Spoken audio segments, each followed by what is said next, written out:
Hello friends, നമ്മളിന്ന് വളരെ tasty ആയിട്ടുള്ള ഒരു ആലു പൂരിയാണ് തയ്യാറാക്കുന്നത്.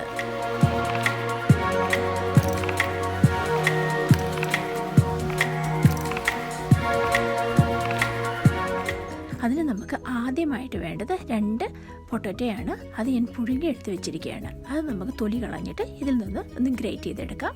അതിനകത്ത് കഷ്ണങ്ങളൊന്നും ഉണ്ടാകാൻ പാടില്ല. അതാണ് മെയിനായിട്ട് നമ്മൾ മേക്ക് ഷുവർ ചെയ്യേണ്ടത്. അതിനുശേഷം നമുക്കൊരു പാത്രത്തിൽ ഇത് അളന്നെടുക്കണം.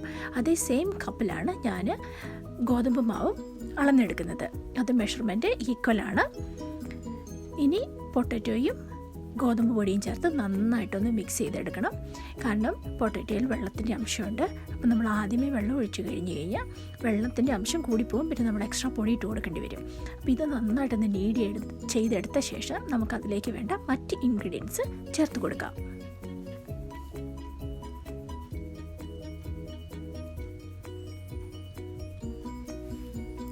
അതിലേക്ക് ഞാൻ 1 ടീസ്പൂൺ ചില്ലി പൗഡർ, 1 ടീസ്പൂൺ മല്ലിയില ചെറുതായിട്ട് അരിഞ്ഞെടുത്തത്, പിന്നെ ഒറിഗാനോ 1 ടീസ്പൂൺ, പിന്നെ ആവശ്യത്തിനുള്ള ഉപ്പ്, പിന്നെ കുറച്ച് മഞ്ഞൾപ്പൊടി, ഇത്രയും ചേർത്ത് നമുക്ക് ചപ്പാത്തിക്കൊക്കെ കുഴയ്ക്കുന്ന പോലെ നന്നായിട്ട് ഇതൊന്ന് നീഡ് ചെയ്തെടുക്കാവേ.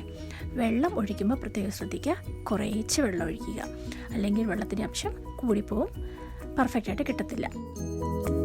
നമ്മുടെ പൂരിയുടെ ഡോ ഇവിടെ നമ്മൾ നീഡ് ചെയ്തെടുത്ത് കഴിഞ്ഞു. അതിലേക്കൊരു ഇത്തിരി എണ്ണ പുറത്തേക്ക് പുരട്ടി കൊടുക്കാം. അതിനുശേഷം നമുക്ക് ചെറിയ ബോളുകളായിട്ട് ഇത് ഉരുട്ടിയെടുക്കാം. നമ്മുടെ പൂരിയുടെ വലിപ്പം എന്തോരം വേണോ അതനുസരിച്ചുള്ള ബോളുകളാക്കി ഉരുട്ടിയെടുക്കാം.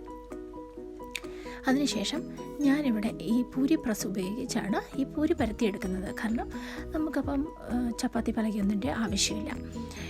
പ്രത്യേകം ശ്രദ്ധിക്കേണ്ട ഒരു കാര്യം എന്ന് വെച്ചാൽ ഈ പൂരി പ്രസ്സിൻ്റെ 2 സൈഡിലേക്കും ഒരു ക്ലിങ് ഫിലിമോ അല്ലെങ്കിൽ പ്ലാസ്റ്റിക്കിൻ്റെ കൂടോ ഒന്ന് ജസ്റ്റ് ടൈ ചെയ്ത് കൊടുക്കുക.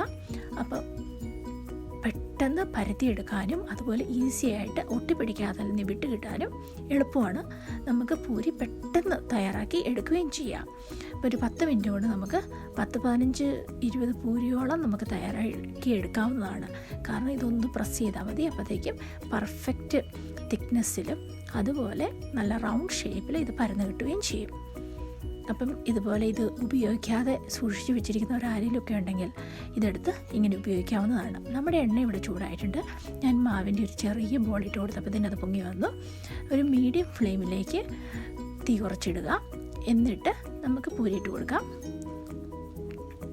ഈ പൂരി നമ്മൾ ആലുപൂരി ഉണ്ടാക്കുമ്പോൾ ശ്രദ്ധിക്കേണ്ട ഒരു കാര്യം, പൊട്ടാറ്റോയിൽ ചെറിയ ചെറിയ കഷ്ണങ്ങളുണ്ടെങ്കിൽ പൂരി പൊങ്ങി വരത്തില്ല. കാരണം പൂരി പൊട്ടിപ്പോകും. അപ്പം പൂരി ഒത്തിരി എണ്ണ കുടിക്കും. എണ്ണ കുടിച്ച് കഴിഞ്ഞ് കഴിയുമ്പോൾ പൂരി പൊങ്ങത്തില്ല.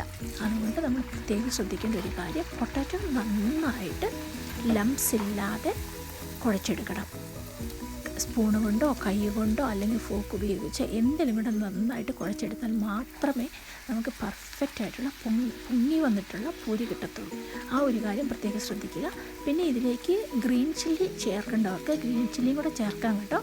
അപ്പോൾ ഞാനിവിടെ ഗ്രീൻ ചില്ലി ചേർത്തിട്ടില്ല. അപ്പോൾ എരിവ് വേണ്ടവർക്ക് അതുകൂടി ആഡ് ചെയ്യാം. അപ്പോൾ ഇത്തിരി കൂടി ടേസ്റ്റിയാണ്. അപ്പോൾ നമ്മുടെ പൂരി കണ്ടോ എല്ലാം തന്നെ ഇവിടെ പെർഫെക്റ്റായിട്ട് പൊങ്ങി വന്നിട്ടുണ്ട്. അപ്പം നിങ്ങൾക്ക് ഈ റെസിപ്പി ഇഷ്ടപ്പെട്ടു എന്ന് വിചാരിക്കുന്നു. നിങ്ങൾക്ക് ഇഷ്ടപ്പെട്ടെങ്കിൽ ലൈക്ക് ചെയ്യാനും ഷെയർ ചെയ്യാനും മറക്കരുത്. അപ്പോൾ thank you for watching curry life.